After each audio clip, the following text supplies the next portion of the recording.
Karena itu kami sudah sepakat untuk tahun ini penetapan formasi itu memberikan ruang kepada Kemdikbudristek untuk memberikan jumlahnya sepanjang anggarannya bisa disetujui oleh teman-teman di Kementerian Keuangan. Dan tadi sudah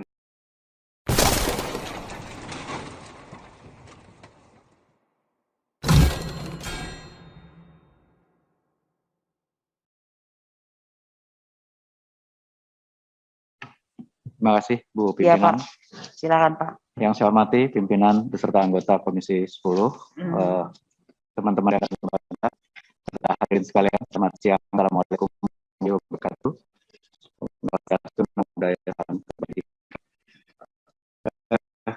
Ibu pimpinan dan Bapak Ibu sekalian, saya tidak akan mengulang tadi data yang sudah disampaikan oleh Pak Iwan, bahwa dari kebutuhan secara nasional, memang formasi yang ditetapkan di 2021 itu masih sangat jauh dari harapan. Karena itu tugas kami adalah mempelajari isu-isu apa yang barangkali perlu kita perbaiki di dalam proses rekrutmen 2022.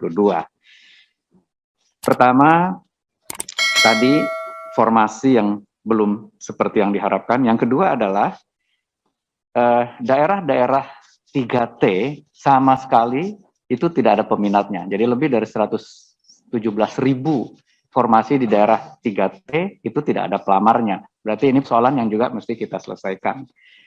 Dan yang ketiga, kita walaupun sudah dilarang sejak tahun 2005, masih aja Pemda, quote and quote, nakal merekrut tenaga honorer karena kebutuhannya ada di sana barangkali. Jadi kita tentu tidak bisa menutup mata dari kenyataan di lapangan bahwa ada guru-guru honorer kita yang sudah mengabdi sekian lama dan tentu ini perlu kita carikan solusinya. Mengingat mandat dari PP 49 itu 2023 diharapkan tidak ada lagi tenaga honorer. Karena Undang-Undang ASN menyatakan ASN itu hanya ada PNS dan P3K. Jadi ini adalah isu-isu yang kami coba highlight yang mestinya kita selesaikan bersama.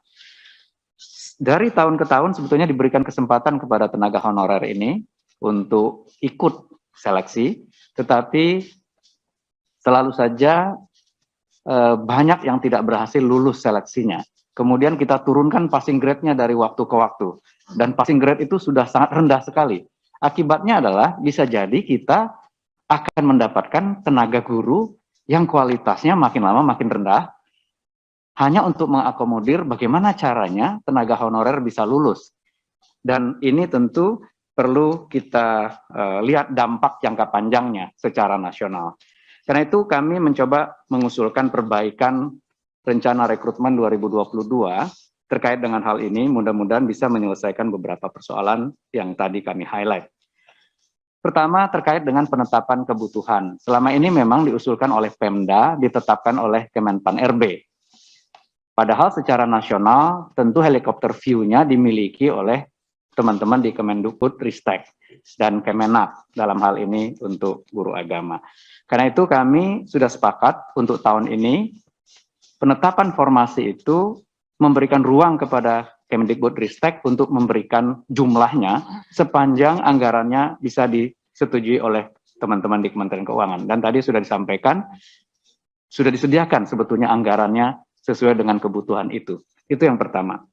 Jadi walaupun nanti Pemdanya hanya mengusulkan 10, kalau Kemendikbud merasa di situ butuh gurunya 100, ya kita akan tetapkan formasinya 100 karena anggarannya sudah disediakan. Begitu. Itu yang pertama, Ibu Pimpinan. Yang kedua, kita harus membedakan proses seleksi guru-guru honorer yang sudah mengabdi sekian tahun dengan rekrutan baru. Jadi di mana-mana tentu kita melihat bahwa tenaga honorer ini sebetulnya kita bisa verifikasi apakah mereka bisa lanjut atau tidak. Karena selama ini kita juga bertanggung jawab untuk menyatakan mereka itu kinerjanya baik atau tidak. Tetapi ya, kita tidak bisa mencari ini salahnya siapa. Faktanya adalah mereka sudah mengajar, anak yang dididiknya lulus, naik kelas, dan kita tidak pernah menyatakan mereka kualitasnya jelek. Jadi kami dengan Kemdikbud sudah menyiapkan proses verifikasi saja untuk mengganti proses seleksi yang berupa tes yang sama seperti rekrutmen yang lainnya. Jadi kita akan membedakan proses rekrutmen dari guru yang sudah mengajar sebagai honorer. Kalau nggak salah 3 tahun lebih ya Pak Iwan ya, kita sudah sepakati tahunnya, tinggal diverifikasi, dan proses seleksinya kita akan bedakan dengan rekrutmen baru. Itu pembahasan yang kami lakukan di Panselnas. Kemudian yang ketiga adalah pada saat kita nanti membuka formasi untuk rekrutmen baru, itu kalau bisa tidak lagi langsung attach ke formasi sekolah dan guru tertentunya. Karena kita akan mengalokasikan penugasan lulusan-lulusan baru itu ke 3T. Kalau perlu justru lulusan-lulusan terbaiknya yang akan kita taruh di 3T tadi, agar kualitas guru kita di sana juga semakin baik. Tetapi tentu kami harus menyiapkan skim insentif atau benefitnya, dan kemudian juga mekanisme mobility-nya setelah 2 atau 3 tahun mereka kemudian ditarik untuk ditempatkan di tempat referensinya mereka. Jadi kita ingin penempatan itu diatur oleh negara karena ini adalah kebutuhan negara. Jadi orang tidak bisa hanya melamar ke tempat tertentu. Di mana-mana rekrutmen itu ya tugasnya pemberi kerja untuk menempatkan. Tetapi khusus honorer kita prioritaskan adalah di sekolah induknya. Jadi kita bedakan proses rekrutmen antara honorer dengan rekrutmen baru. Kami kira itu 3 hal breakthrough yang kami sudah sedang diskusikan untuk kami siapkan draft Permenpan RB-nya, Ibu Pimpinan.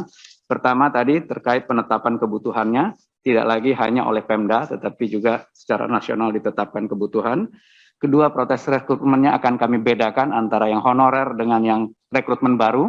Sehingga rekrutmen baru ini passing grade-nya bisa kita naikkan setinggi mungkin, dan bahkan lulusan-lulusan terbaiknya bisa kita tempatkan di daerah-daerah 3T. Dan terakhir, proses penempatan tadi bisa dilakukan oleh kita, tidak hanya oleh pelamar yang sudah menetapkan formasi lamarannya di tempat-tempat tertentu. Kami kira itu tambahan sedikit Ibu Pimpinan. Terima kasih.